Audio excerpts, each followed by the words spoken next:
welcome to episode number 6 of The Pitcher or the Hitter, the podcast by the M-SABR Dynasty League for the M-SABR Dynasty League. I am Cam. I'm Sahil. And it was a pretty slow week in the league this week, wasn't it, Sahil?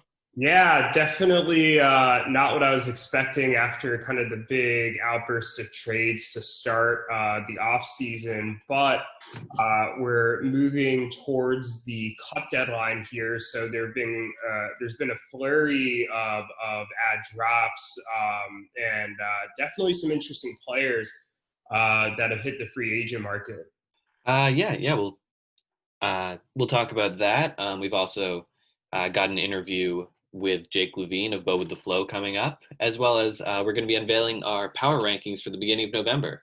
Yeah, no, definitely excited to unveil those. I know my rankings look significantly different than the last time I ranked the teams before all these trades, so I'm excited to show you all what my thoughts are. Yeah, exactly. You started out by saying that a bunch of interesting players have been cut just with this IL roster crunch. Is there anyone that stood out to you so far? Yeah, I think one that stood out to me in particular was Nick Wickren. Oh, hey, that's me.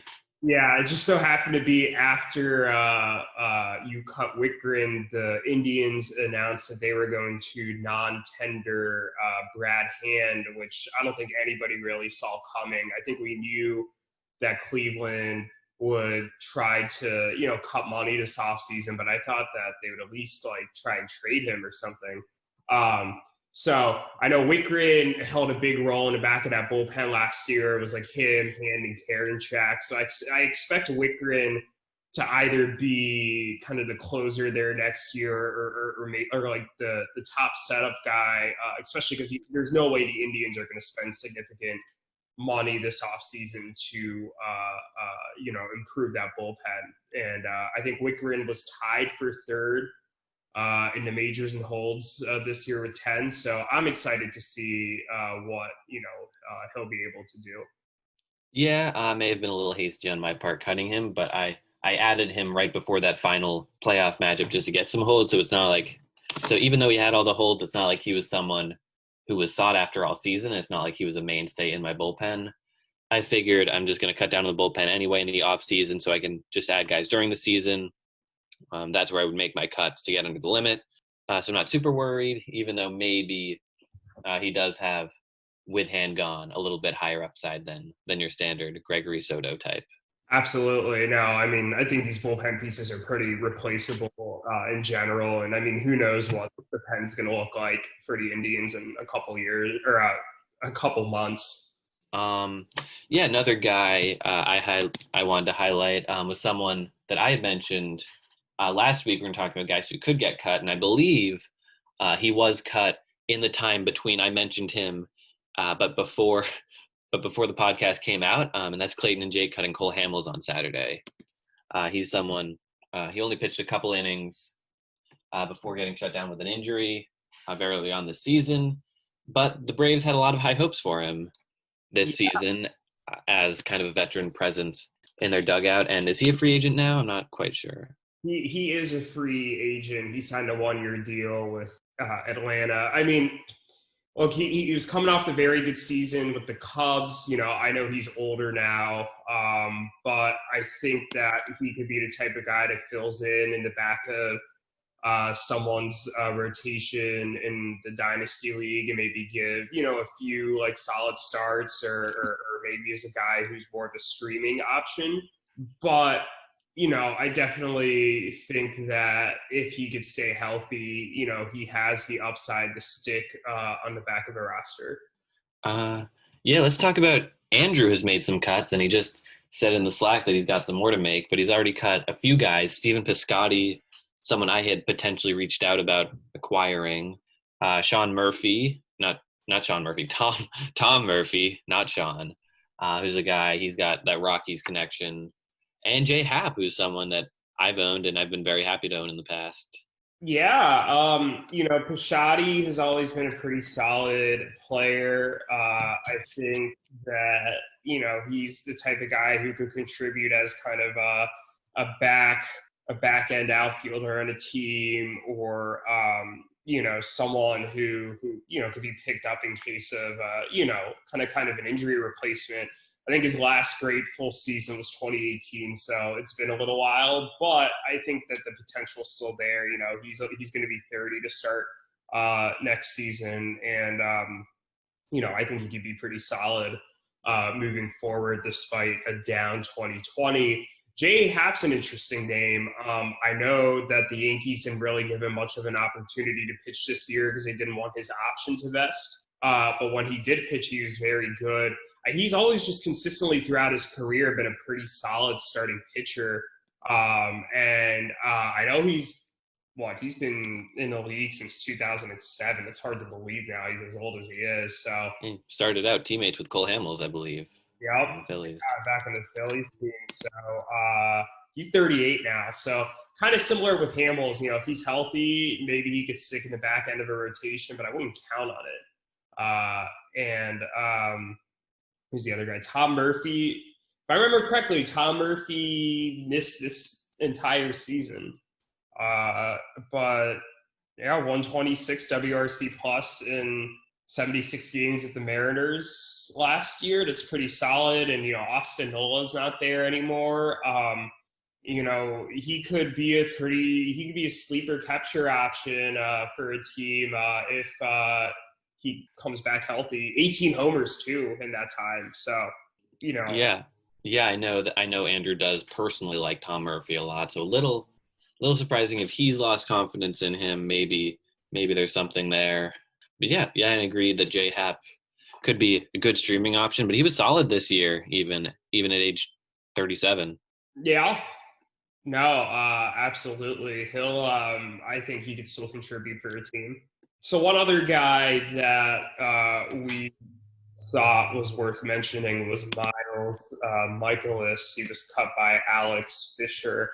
I know Michaelis did not pitch this year due to injury, but he was fantastic in 2018, and he followed it up with a still pretty solid 2019 season.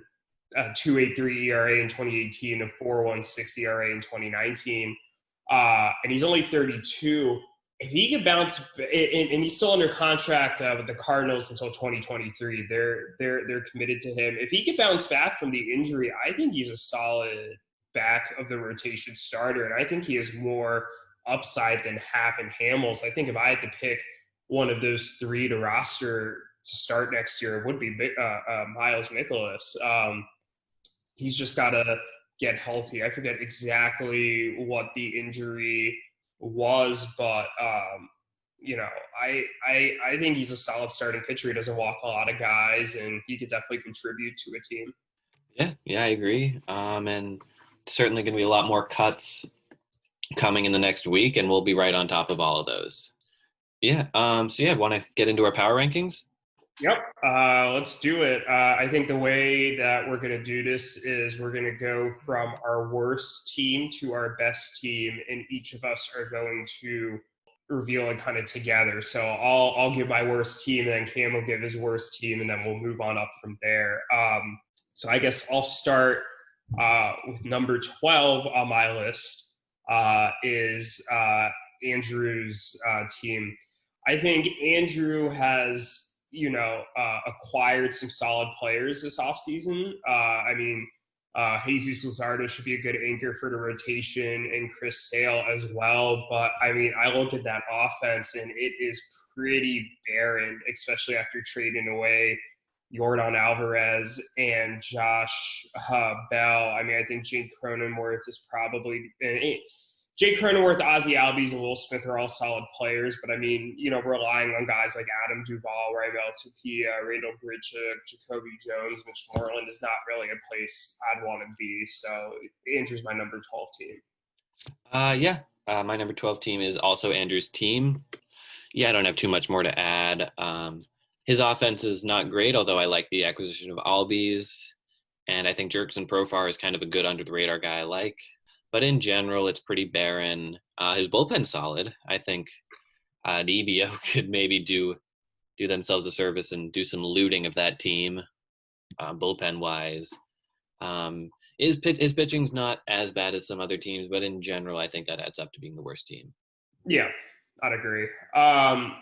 So my number 11 team is Connor. I think Connor has definitely made some solid moves this offseason to upgrade his pitching staff. I liked him getting Tristan McKenzie. I think Kopech definitely, has some potential.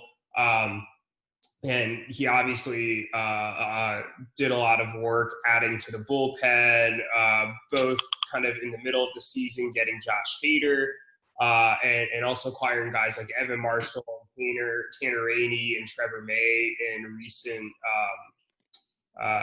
recent moves. But I still generally think that besides these White Sox players, I'm not overly impressed with the rest of the roster. I'm starting to see like inklings of him kind of like acquiring some decent players, but I still think, he's not quite where he needs to be at the moment. But I do see some signs of improvement here, and I think that he could break out of this rebuild here in the next couple of years. Yeah, my number 11 team is also Connor's team. I really wanted to rank him higher. I just couldn't convince myself to do it.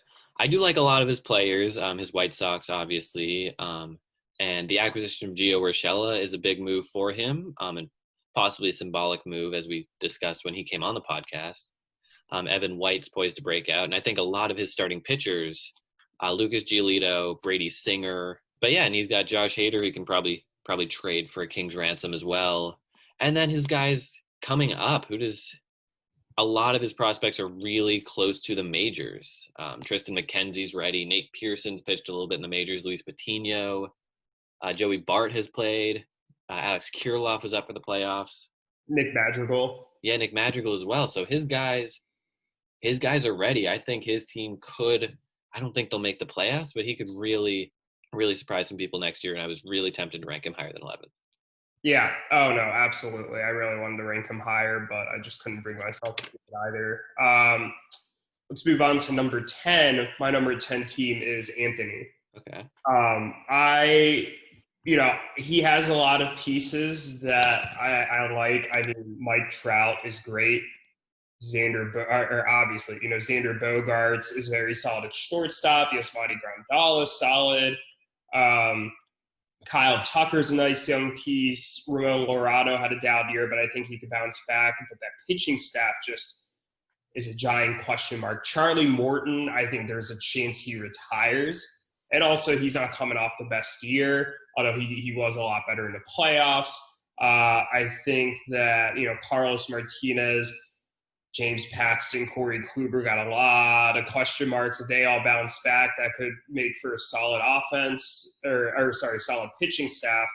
But I don't know if I see that happening. And Mike Soroka has some questions coming off the Achilles injury, and same with AJ Puck in the injury. So it's a team with a lot of pieces that I like, but I still think a lot of work that needs to get done. And I think the farm system is not the strongest. So I don't think that helps either.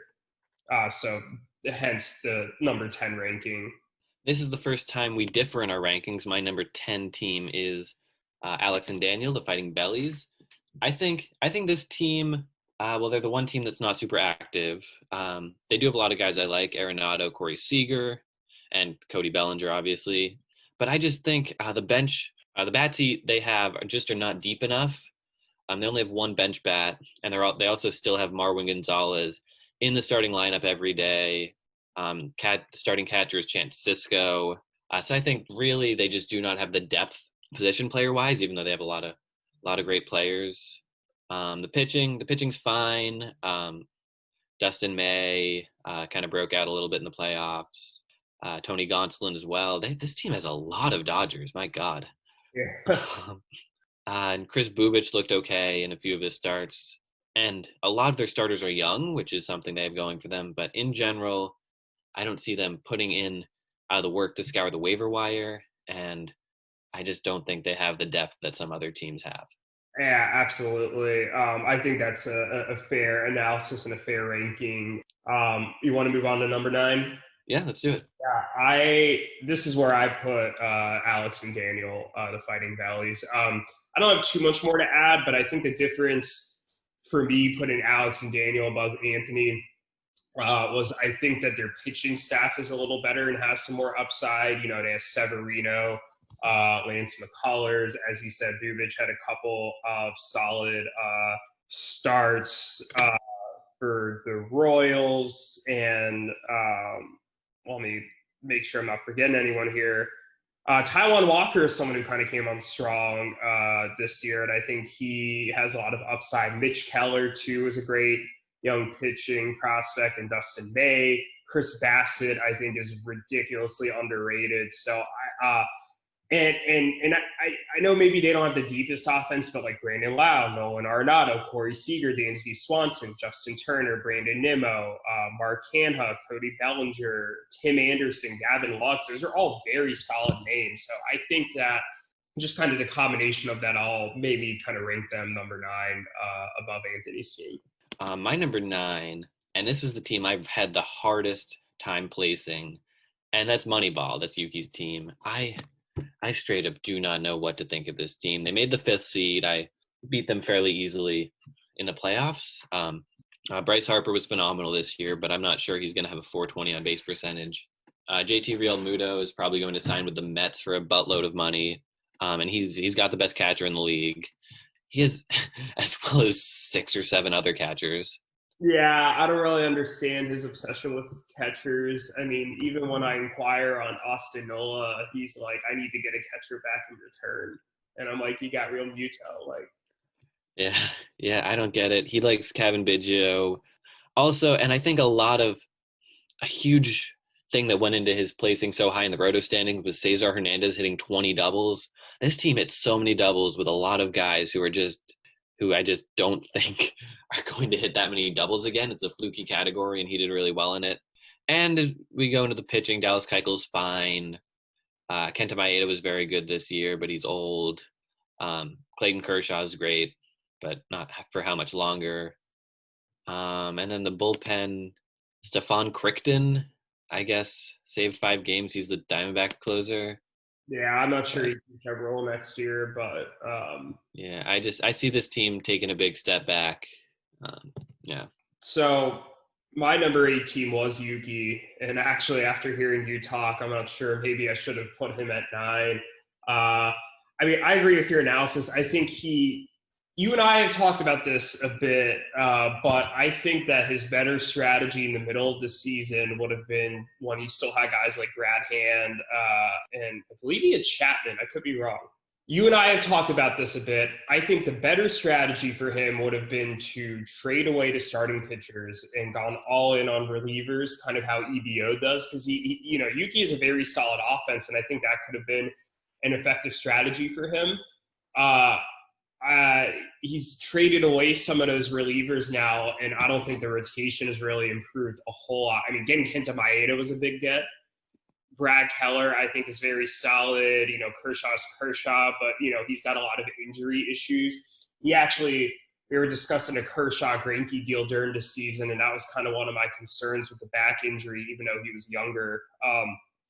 I don't really like any of these relievers. I think Kenley Jansen is not the top tier closer he used to be. I do like a lot of these pieces offensively. I mean, Biggio, I love. Harper, Real Muto, Eugenio Suarez. I think Fletcher's a solid guy to have. But I guess in Donaldson too, but I don't know how much depth there really is offensively past that. I think Randy is a bit overrated because of playoffs, and I don't fully expect him to keep things up to this level. So while there's some nice pieces on this team, I don't think there's a complete roster. Yeah, certainly fair. My number 8 was Alex Fisher, Alex and Zach, the team that used to have Acuna. I see this team taking kind of a step back as well. They added a few guys. Josh Bell, I'm not a big fan of. I don't think Will Myers is going to be this good next year. In general, I'm not a huge fan of this roster, although I will say I like a lot of the pitchers he has. I mean, Max Scherzer, obviously, but I think Julio Urias is a guy who boosted his value a lot in the playoffs. Brandon Woodruff is great. Casey Mize, a lot of people seem to have given up on for some reason. Justice Sheffield was someone I had given up on, but he looked really solid this year. So I think a lot of this team's fortune depends on Sheffield and Mize and how they do, because certainly Madison Bumgarner isn't going to turn it around. Definitely. I mean, I think this is a very solid team, and I'll get into them a bit later here. Yeah, so I put Alex Fisher as my seventh team. I agree with you. I think this pitching staff is low-key pretty solid. I wish they would have kept Fried in sixth, though. I think they probably lost that trade, but I think that Urias and Mize both have a lot of potential and can be very solid. I think my concerns with Urias is that he doesn't really pitch deep in the ball games, and I wonder if that could potentially, hurt down the line. Although it seems like these days, if you could get 5 innings from your starting pitcher, it's pretty successful. Scherzer concerns me a bit just with the age, and he showed a little bit of signs of decline this year. I don't know if this is a trend or if it's just kind of an outlier with the COVID season, but he's someone I'm not totally sold on moving forward. I really like Brandon Woodruff. I think he's an absolute stud and the ace of their rotation. Framber Valdez is solid. I'm interested to see what Freddie Peralta does next year. And maybe Madison Bumgarner bounces back. And Eduardo Rodriguez is a giant wild card, but he was very good in 2019. And, if he could get over the heart condition, I think he'll be solid this year. And I think offensively, Machado is a big get. I think Josh Bell is a solid get, although I don't agree with giving up Tristan McKenzie to get him. Mountcastle has some upside. Framil Reyes had a good year. J.D. Davis had a solid year. High OBP, Dom Smith, Sean Murphy. So I think that there are some pieces here. I think they have a little deeper rotation than some of the teams we just talked about, which was probably the difference for me, even though I think maybe his offense is a little bit worse than the other teams. But I think overall a pretty solid team, and I think he could sneak in again. My number 7 is Anthony's team. I've always been very high on this team. I mean, how can you have Mike Trout and not be great? Well, I guess the Angels. But they've also got Yasmani Grandal, one of the top 3 or 4 catchers in the league. Carlos Santana, I'm very high on. Xander Bogaerts is just a beautiful man. Kyle Tucker, I haven't given up on. And I think Andrew McCutchen as well can still do some great things. The pitching is where it falls apart a little bit, but I still think this team was just so decimated by injuries last year. I think Mike Soroka is going to be great this coming year. I think AJ Puck is a guy, I'm not sure how long he's out for, but he could do great things for this team in the future. God, he's a weird looking guy. Got the hair. You're not concerned. I mean, you mentioned that his team was very banged up this year, and I agree. But you're not concerned about some of these pitching injuries lingered. I mean, maybe with James Paxton I am, but I mean, not necessarily with Soroka. He's young.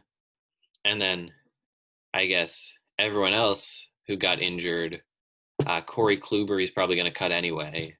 And yeah, and the other guys he has, I think, can make up for it. Tarek Skubal. But he's also got James Karinchak. And Jonathan Hernandez was really good in the bullpen this past year. And if Charlie Morton plays next year, he'll be good. And I trust a lot of these guys. I don't know why I do. That's fair. I think this is like the one team that we've ranked so far where we've had such a different ranking on. I mean, I had Anthony at 10, you had him at 7. So this is definitely kind of an interesting difference here. But let's move on to our top 6 teams. So we're now looking at the teams that we expect to make the playoffs. And my number 6 team is Clayton and Jake. This pitching staff could be very solid. I mean, Snell, Luis Castillo, Mike Clevenger, Zach Greinke, Lance Lynn, Dylan Bundy, Griffin Canning, and Zach Eflin also kind of came on and posted low-key pretty solid seasons. I don't know if this is one of the top rotations in the league. I still think Yumi and Ruthvik kind of have a stranglehold on that, but I think this is a pretty solid rotation with a lot of upside. And I think the offense has some pieces I like. I mean, Glaber, Bo Bichette, Matt Olson, Alex Verdugo, Reese Hoskins, JD Martinez, I think, is a reasonable bet to bounce back. I've never been that high on Javi Baez, but obviously he has a pedigree of success. And I think there's some decent second-tier bats here too. Christian Vasquez, Brian Anderson. So I think overall this is like a pretty solid team that's probably going to be driven more by the pitching. And I think that should, probably be enough to get them to be in the playoffs. And I think if they make a couple more, shrewd moves during the season, maybe we're even thinking of them a little better than we are right now. Yeah, that makes sense. That team is a high upside. My number 6 team is a team I've bashed in the past, saying that they're not good on paper, and I'm going to put my money where my mouth is. I'm putting Eric at number 6. Wow. I look at this. I mean, first of all, I should talk about the pitching because I am putting them in the top 6, which means I like the team. And Tyler Glasnow is very good. Tyler Duffy is a solid reliever. Pablo Lopez has high upside. Corbin Burns is not going to be as good as he was last year. But like Sixto Sanchez and Zach Plesac, I like a lot. But you look at the bats, and every single one of these guys is just a waiver pickup. And they all played well this year, and I kind of trust him to find the hot hand again. But look at these. I mean, Dylan Moore is a waiver pickup. Chris Taylor's a waiver pickup. Robinson Cano's a waiver pickup. Eric Hosmer is Eric Hosmer. Jesse Winker's a waiver pickup, and without the DH, I have no idea if he's ever going to play again. Cole Calhoun's a waiver pickup. Austin Slater's a waiver pickup. And it's like, on paper, his lineup is like bottom 3 in the league. Yeah. I mean, I feel like the projections with Eric's team has to go kind of based on his strategy and kind of putting faith in that. And I'll get into this when I have my ranking for Eric, but, I think that maybe teams are overrating him a little bit based on the first 2 years and how he won the league both of those years. But I think, one thing that people aren't realizing is that his rosters were a little better those first 2 years than they were this year. And I think that he's doing a bit to kind of get back to those solid rosters that he had, especially in the hitting side.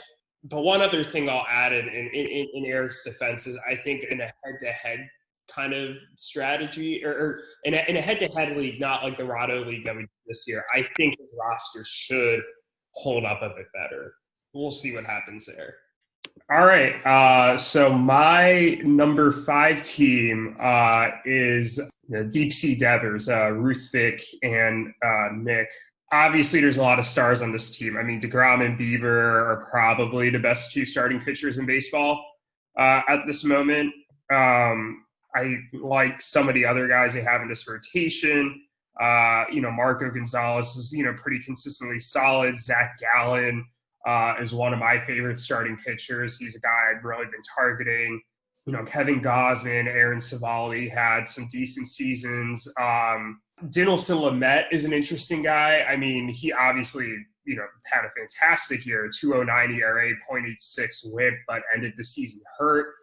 And has a lengthy injury history. And I want to see a full season of him before I really determine that, he is a top level starting pitcher, in this league. So I feel like, they have 3 very good starting pitchers that I trust and a lot of other interesting options. I know that Ruth Vick is very high on all of these starting pitchers, but I do think outside of the top 3, there is a lot of question marks in the rotation or guys that just aren't high upside.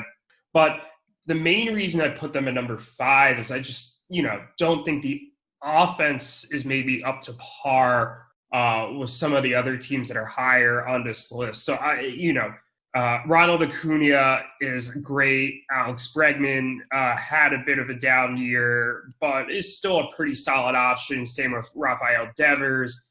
I don't think Jose Abreu is going to have as good of a season as he did this year. I think even if, someone like Keston Hiura is a bit better, I'm not that confident in Ian Happ. He really cooled down to end the season. I don't think he's going to keep up these gains. I don't trust Willie Calhoun. I don't trust Anthony Santander. Tommy Pham's getting older. I mean, Conforto, McNeil, and Gregorius are solid, but, I don't think that they're, necessarily going to carry this offense with some of the other weak spots there. So I think that this team has a lot of nice pieces, but just still a lot of question marks, and that's why I put them at 5. Yeah, so my number 5 is today's guest, Bo the Flow. You kind of mentioned a lot about them already, so I'm not going to say too much, but I think they have a lot of guys who are due to bounce back. Bo Bichette, 328 on base percentage, will be higher this year. Gleyber Torres only hit 3 home runs this season. He's going to be a lot better in a full season. Matt Olson will be better in a full season. And the pitching I like a lot. Luis Castillo, obviously, but Blake Snell, I don't think is going to get very many quality starts, but he'll still help the ERA and strikeout numbers. Who else? Zach Greinke is still pitching solidly. Zach Eflin, I think, is really a guy who can break out. His peripherals are tremendous. And Lance Lynn was one of my pitcher of the year votes. And Mike Clevenger, obviously, is a stud. And the bullpen, the only guy they have currently is Edwin Diaz, depending on if you want to count Ryan Yarbrough. I don't. But, I mean, you can pick up bullpen guys during the season. That's not an issue. And most teams are slashing bullpen anyway just to get into the limit, so I don't think that's something I'm concerned about. Overall, I like this team a lot. Yeah, I definitely think it's a solid roster. I guess my concern is that I feel like, as you mentioned or kind of alluded to, there's a lot of guys who are banking on bouncing back to some degree. Matt Olson. I definitely agree with your analysis. I think they have the upside of a top 5 team, but I'm, waiting to see whether or not some of these guys bounce back. So I guess that's why I ranked them a bit lower. But let's move on to number 4. I had a really tough time with this one, I'll admit. The number 3 and the number 4 kind of came down neck and neck. And I've actually changed my mind a couple times here, but my number 4 team is Eric.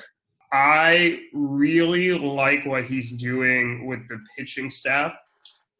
He's getting a lot of these young, high upside guys who have shown a lot. I mean, Glasnow, Corbin Burns, Pablo Lopez, Zach Plesac, Sixto Sanchez, even a guy like Frankie Montas, John Means, Joe Musgrove maybe, although I like those last 3 a bit less.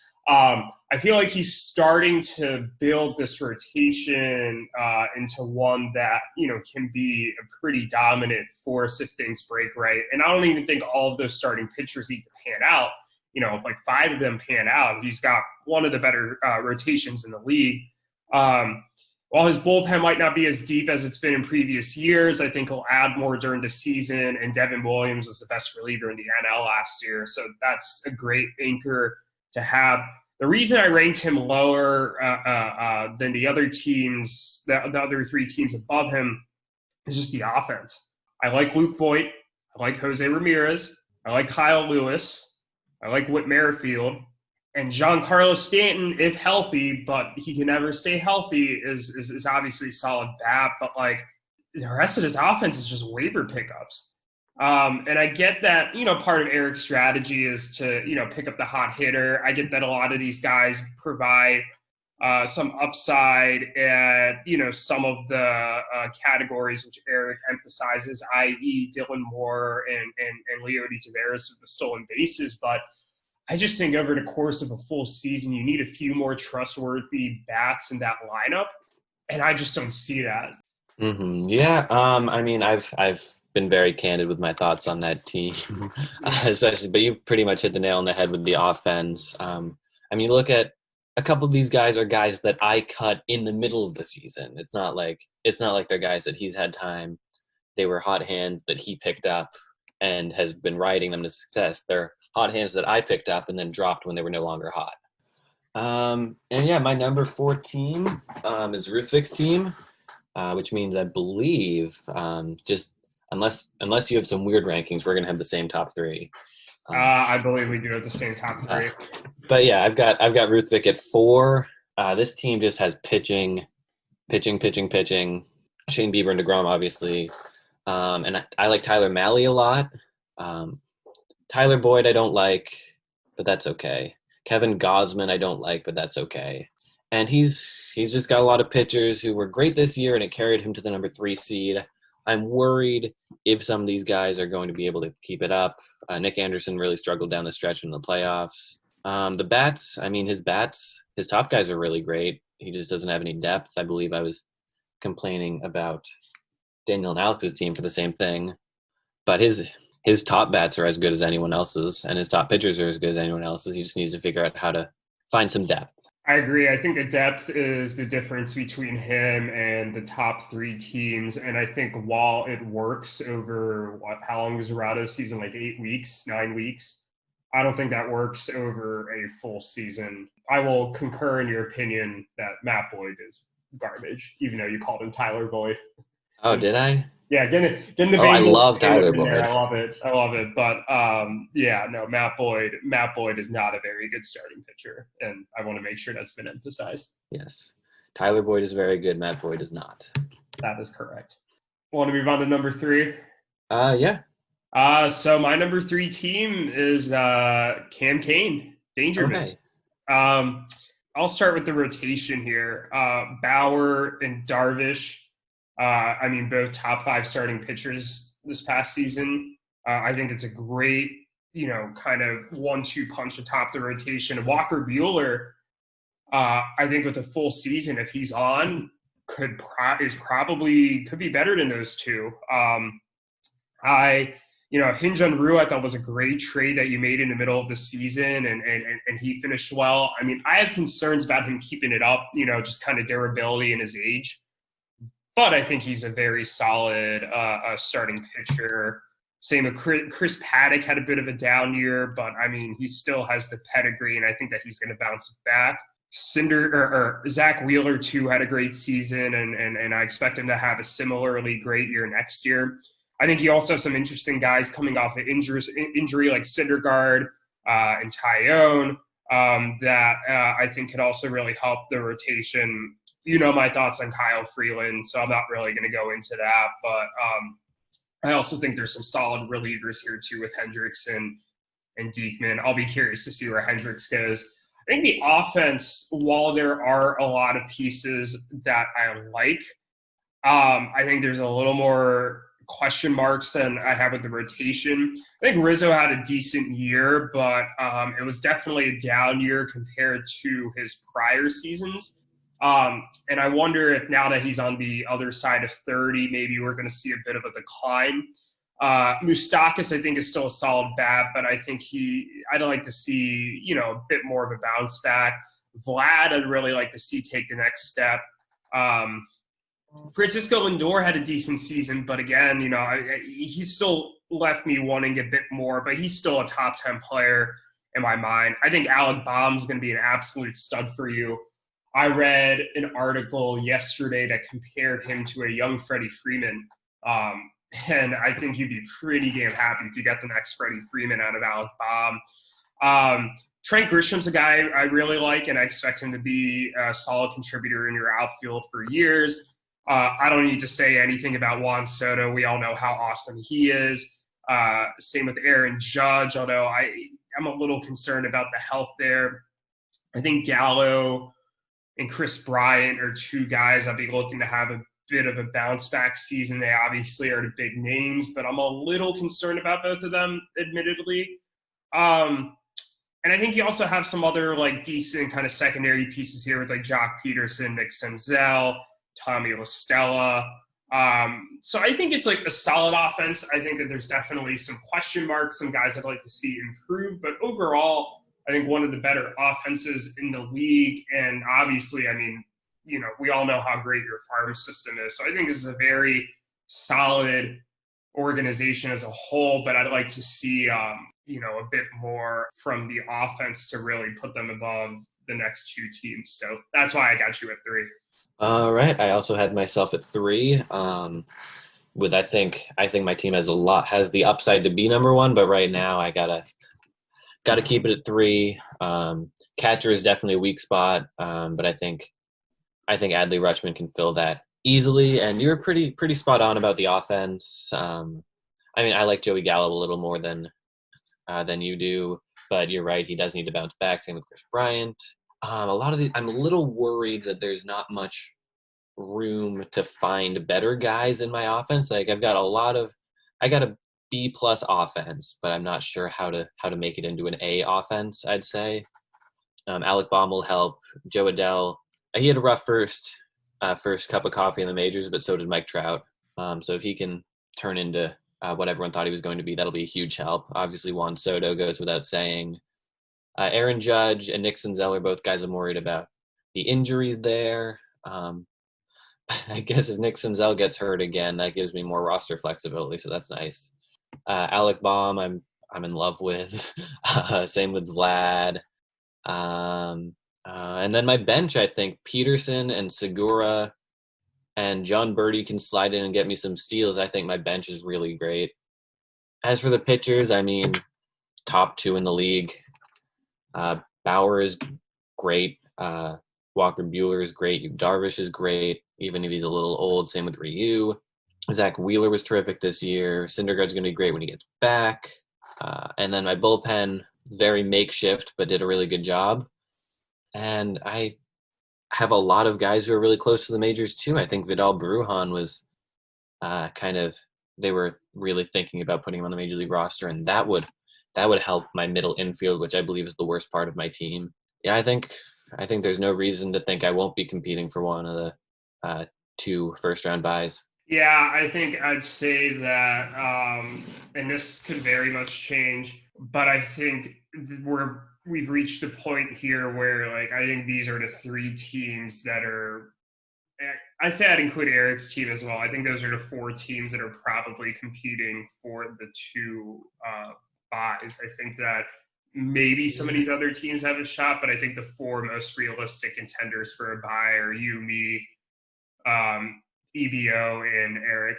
I guess, but only because I trust Eric's day-to-day management so much. Yeah, literally the only reason. Although I do like that pitching staff a bunch. Eric, I mean, is also, I guess, the first season was a top seed. The second season just missed out on a bye. He was the 3rd seed. And I mean, the head-to-head record this year, I think, would have at least gotten him in the playoffs, maybe a bye. So,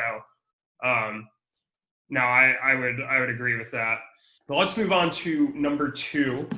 My number 2 team is the executive batting order, Zane and Max. I know that there's been some rumblings, especially from the EVO camp, that they should be ranked number 1, but for a couple reasons I couldn't. The offense is the offense is the best offense in the league, let's be honest. LeMahieu, Tatis, Turner, Betts, Ozuna, Nelson Cruz, I could just Goldschmidt, Rendon. I could keep naming names here, but I mean, they got studs pretty much all over. I think their only quote unquote weakness is their corner infield spot where they're starting Joey Votto right now. I think that they could improve there, although it's not like Votto was a liability or anything. I'll also say that I don't think I might beg to differ there. Yeah. Of course, coming from that's more defensively and not worth getting into here. Yeah. I still have questions about Yaz. I don't think he's going to keep this up to the pace that he did this year. And I've talked on previous podcasts about how I don't think Marcell Ozuna is going to, repeat and be this elite bat that he was this year. But I think still the best offense in the league. But I think the reason I put them at number 2 and not number 1 is this pitching staff. I like the strategy to go reliever heavy, and I think that they have some of the guys to really accomplish that strategy. Aroldis Chapman. I think Brad Hand's going to end up closing somewhere. Drew Pomeranz is one of the top hole guys in the leagues. I really like Giovanni Gallegos, and if Kirby Yates, bounces back, he has the upside of a top 5 to 10 relief pitcher next year. But I don't know if they have the relief staff quite yet to really properly execute the strategy. And I get that, relievers are so volatile, and I know that EVO is going to be on top of picking up the right guys during the season. But I think it's still a little bit of a question mark to me, some of these relievers that they have. I'll also say that there's not a lot of margin for error in their strategy. And the reason I say that is because they're very much not relying on starting pitchers here. So right now they have Steven Strasburg and Justin Verlander. Verlander is out for the year. Strasburg's coming off of injury. There's a 20-inning minimum requirement for ERA and WHIP to count. If you're going to have one guy start per week and relying on 15 innings of relievers and you're just hitting that 20-inning mark, if that starting pitcher has a bad game, if one of those relievers blows up for a couple runs, that ERA and WHIP is very high, and you're not getting the volume of innings where you can stomach, multiple bad appearances by your pitchers. And I wonder if that ends up hurting them. Additionally, I think that holds are very volatile. We saw that in the finals. They got one hold the entire week despite having all these relievers, and I think actually ended up tying them in holds.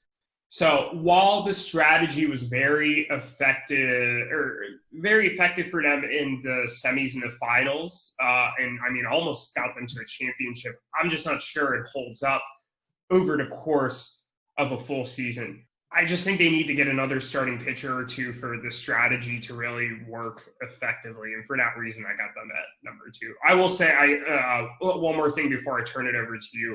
I love what they've done getting all these draft picks and trying to rebuild the farm. And I do like the fact that they've been really bold in trading some of these Tigers prospects and making some of these big trades. They've identified what they were doing wasn't working. They had a bit of an older roster, and they pivoted very well. And I think that they've kept their window for competitive success open for a lot longer than it would have had they just stuck the course. Okay, yeah, you pretty much hit on every big point.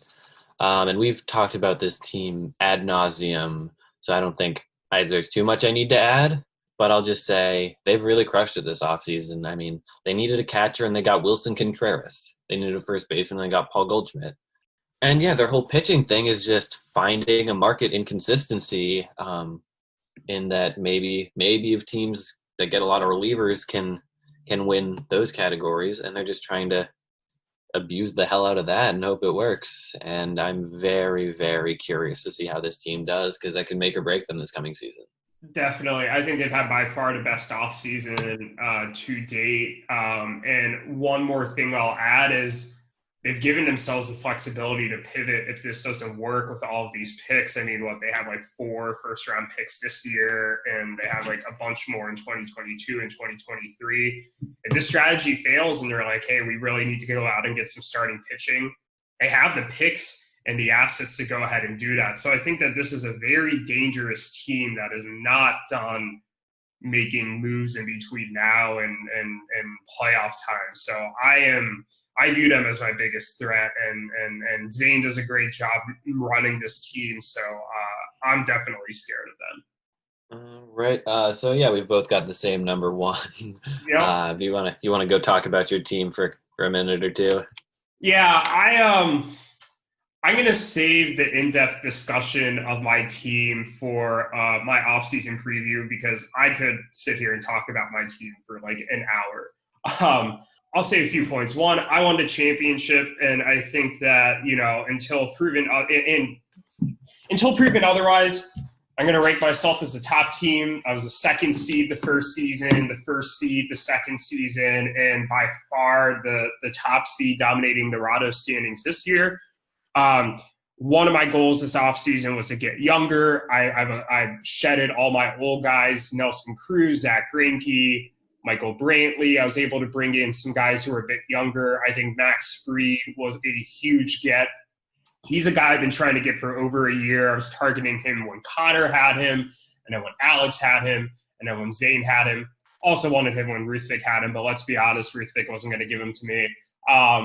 So very glad to have him in the rotation. Really happy for Springer and Muncy. I think that my roster has a lot more flexibility now, not having to have Nelson Cruz plugged into my util spot, and having Muncy having multi-position eligibility. I now have backups at every offensive position, which I really like.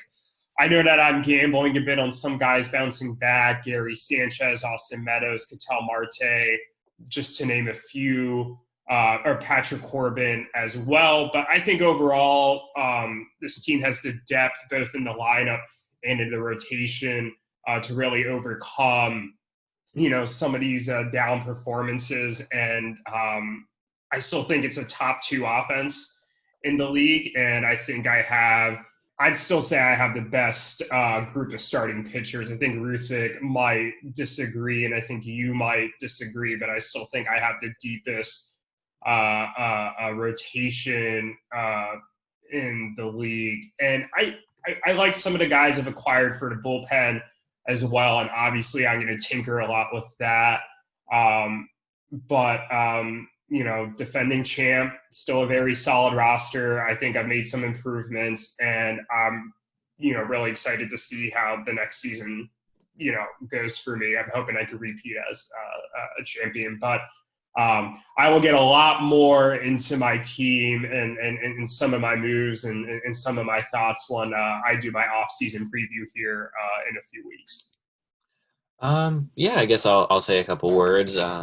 Your team's probably been the best team since the start, if not at least certainly for the past 2 years. Yeah, I mean, and you just have this weird way. If you have players that are no good, you just have a weird way of making people overpay for them or making people think they're worth trading for. And I don't get it. I don't know how you do it. But I think that's a big part of why I think your team is going to be good for a while.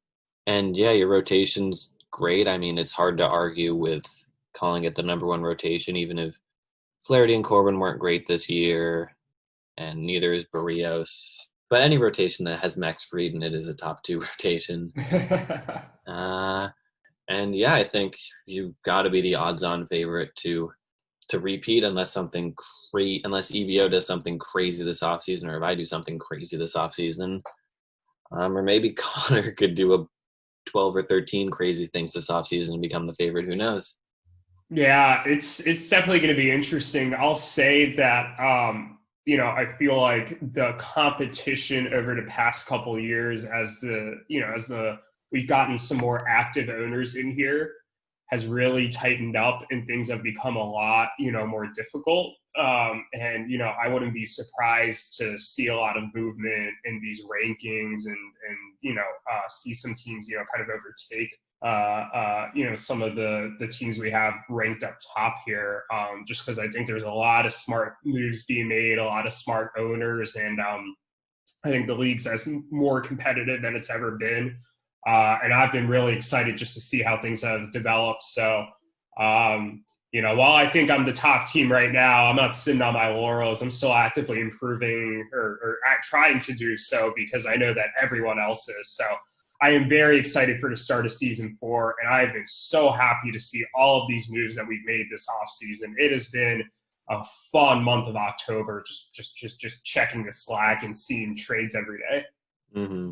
Yeah, for sure. And yeah, if anyone has anything to say about their ranking, they can let us know after this episode goes up. And while we've been recording, there have been a bunch more interesting cuts. We'll get to all those next week, including Ken Giles, Jose Quintana, among others. But yeah, we'll take a quick break right now, and we'll be back with Jake Levine.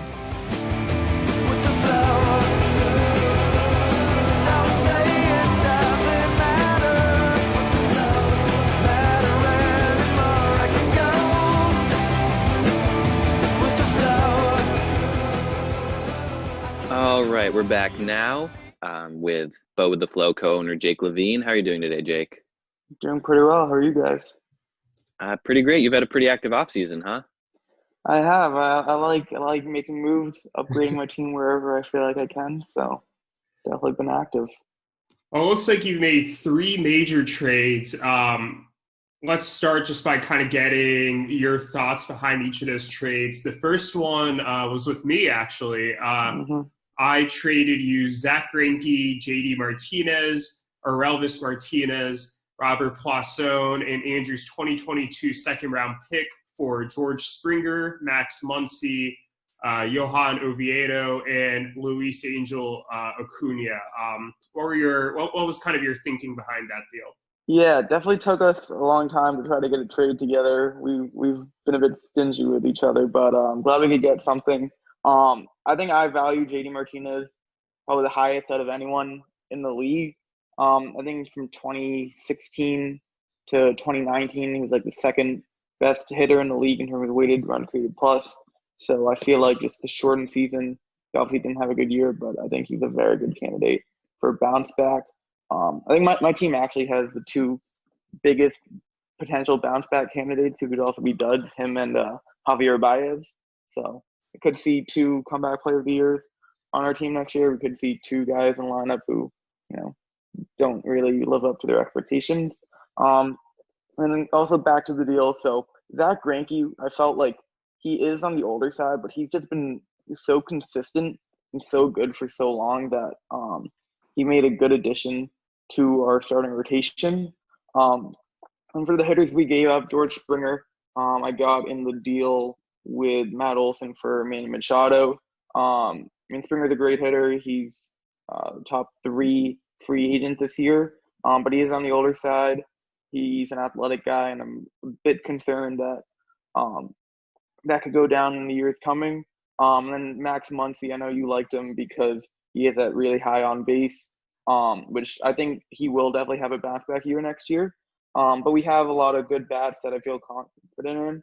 And then also on top of that, with JD and Zach Greinke getting Aurelvis Martinez and Robert Puason, two really high upside prospects, along with the second round pick, it just put everything together for me. I know Clayton definitely valued JD a little bit less, and so he helped get the two prospects, which I really like in the deal. So yeah, I feel good about it.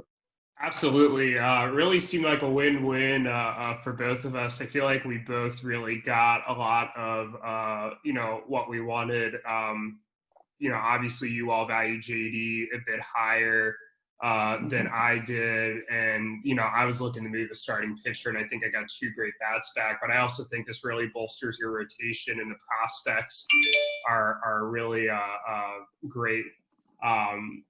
Fits for your farm system. So definitely think this worked out for both sides. But let's move on to the next trade you made. You traded Zach Plesac and your 2021 and 2022 second round picks, as well as Andrew's 2022 second round pick, to Eric for Lance Lynn, Dylan Bundy, and Eliezer Hernandez. Your thought process behind that trade? Yeah, so I think it was Eric who approached me about Zach Plesac.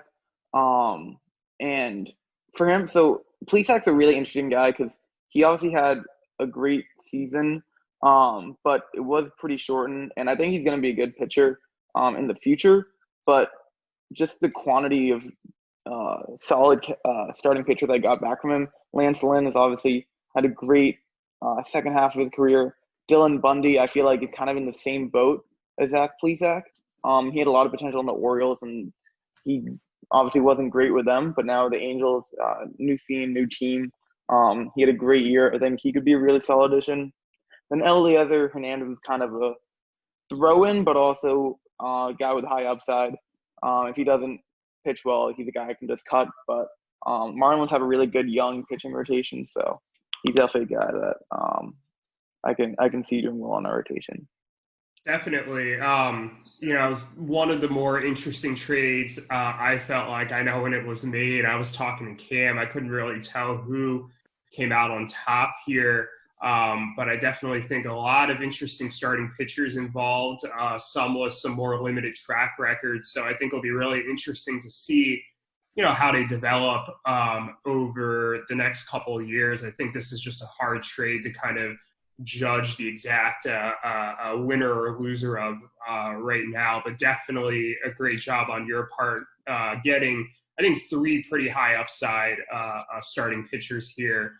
But let's move on to the last big trade that you made. Mm-hmm. I personally think this is the most interesting trade just because of the conditions. You agreed to conditionally trade O'Neill Cruz. Ruth Vick agreed to conditionally trade O'Neill Cruz, his 2021 third, and his 2022 third to you for Zach Davies, and Taylor Rogers. But if Cruz's legal issues prevent him from playing at the major or minor league level in 2021, you're allowed to void the trade and reverse every aspect of it. And if you trade either pick or O'Neal Cruz this offseason, the condition no longer exists and the trade is fully complete. You want to discuss your thought process behind that, especially, the conditions behind a trade, because that's really what interests me the most. Yeah, so I was shopping Zach Davies around because he had a really good year, but I didn't love the underlying numbers. So I wanted to see if I could get a good return from him. I actually got him in the deal with Alex Verdugo for Jake Cronenworth during the season, which is a deal that I really like. And getting Verdugo and now Cruz from that, I think could be really good for our team. But yeah, Cruz is another really high upside guy. I've seen reports that he's, like a bigger version of Carlos Correa. He's a huge shortstop. We'll see if he moves to third or anything. But I just felt like Zach Davies wasn't a necessity on our roster to get a high upside prospect like Cruz. And then obviously he had the legal issues. So I just put in the condition that if that prevents him from playing, then we'd be able to reverse it because I don't want a guy who's not playing. But that's just kind of in there as something to make sure that the deal is fine. So the condition was your idea then. Was there any pushback on that from Ruthvik's end? No, he was completely fine with it. It was something where Cruz was like a guy we're looking at, and then I looked him up, did a little bit of research into him, and found the legal issues. So I just threw that in there, and Ruthvik was like, "Yeah, that's fine." Like it wasn't like he was trying to give him away because of the legal issues or anything. It's just something that happened to be there, and I just want to make sure it wasn't an issue because I don't want to be giving away Davies and Rogers for absolutely nothing. Mm-hmm. Definitely. So by my count, you have made 7 trades this offseason, I believe. Is there any? That's about right.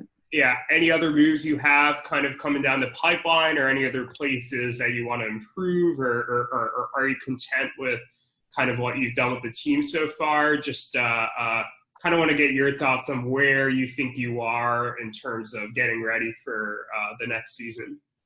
Yeah, I mean, my team's in a situation where I'm really just trying to improve wherever I can. If I see a deal that improves value on my team, kind of in any aspect, I'm going to try to do that. We do have a lot of guys who we feel like we can't cut, so we might try to cut down a roster spot or two. But that's always tough because roster crunches in this time of year are definitely difficult for everyone. But yeah, nothing in particular we're looking to improve upon. Just trying to get value anywhere we can. Okay, yeah. So changing gears and looking ahead at The draft. but do you have a couple months left? Do you plan on maybe trading back into the top 2 rounds? I was actually talking with Sahil on a deal about Edwin Diaz for a first-round pick, and then a future first-round pick, and then the 18th pick in the draft, which I honestly think is good value, but like our hesitation was just that like we're pretty thin at relief pitcher, and then we don't know where we can cut prospects. So I'm not sure if we really need a draft pick or a top draft pick this year, because like I said before, a lot of our prospects have a pretty short time horizon. Like if you look at our prospect roster, we only had 11 guys on the taxi squad, or there's 1 guy in the MLB and then 10 guys on the taxi squad, which I think is the least out of any team in the league.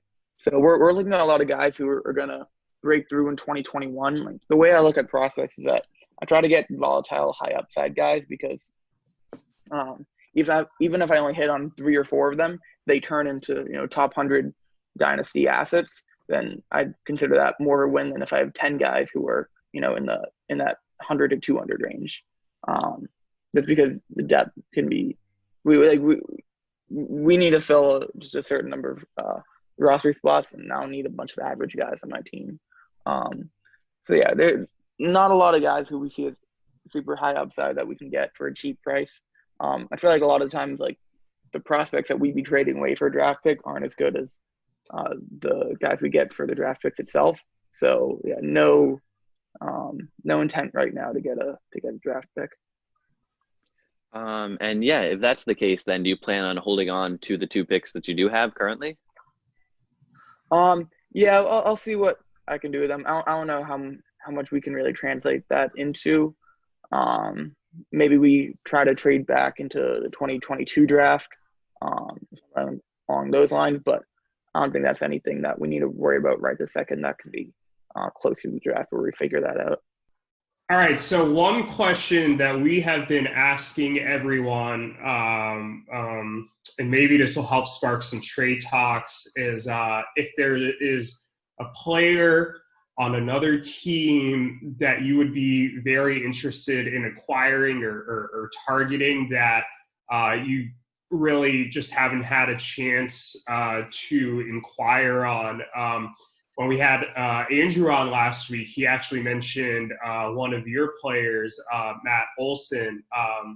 So I'm curious if there's someone on another team that you are thinking about targeting. Yeah, I think I reached out to Anthony about this a little while ago, and I'm not sure if he changed his mind. But a guy I really like who I feel like hasn't been talked about at all is Ramon Laureano on the A's. Really young outfielder, and he's known for his defense, his great arm, but he's a really solid hitter too. I think his walk percentage was over 10% this year. So he's really improved on that. I think he's a great player and he's really going to improve in the future. So he's a guy I could target.